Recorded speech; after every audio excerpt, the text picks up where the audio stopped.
What if the same thing disrupting your romantic relationship is also disrupting your workplace?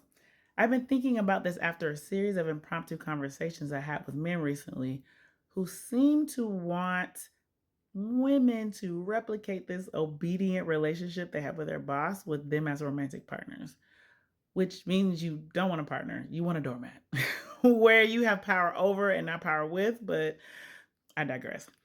And I'm thinking about a post I saw on Instagram from Danielle Lauren about how some men say they just want peace in their relationships. But what if the peace being requested is actually the absence of accountability?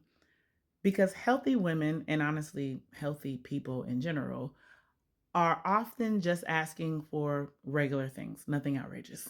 They're asking for consistency, contribution, honesty, emotional presence, clear and transparent communication.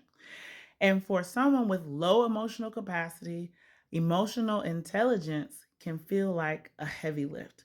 So instead of hearing, I want partnership, they hear, you're asking too much of me. And suddenly, accountability becomes drama, feedback becomes disrespect, conflict becomes you're ruining my peace. But conflict is simply disagreement. This is true in romantic relationships and at work.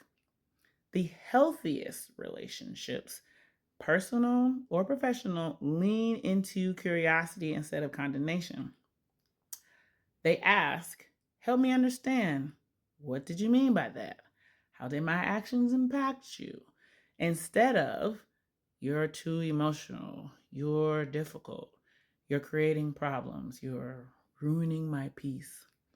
And honestly, this shows up in workplace culture all the time. A leader says they want a positive work environment, but what they really want is silence. They don't want any pushback, no critique, no feedback, no conversations about inequity, weaponized incompetence, unclear communication, or emotional immaturity from that leader who gets irate when the report isn't the way they want it to be. Because if peace means the absence of tension, then somebody has to stay quiet to maintain it. And usually it's the person with less power, the employee, the woman, the Black woman, the person of color, the person carrying the emotional labor for everyone else.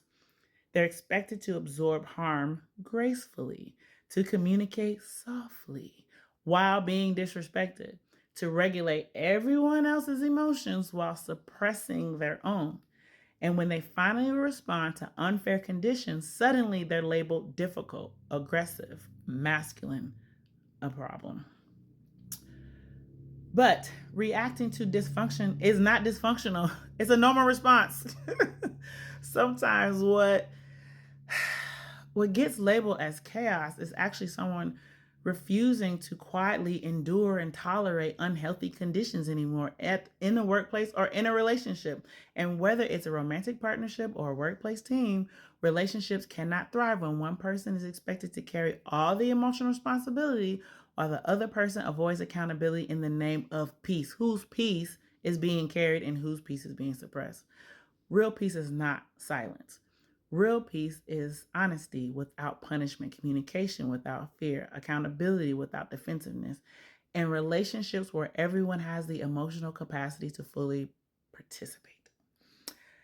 If this resonated with you, follow me for more conversations about leadership, emotional intelligence, workplace culture, and you can click the link to join my newsletter.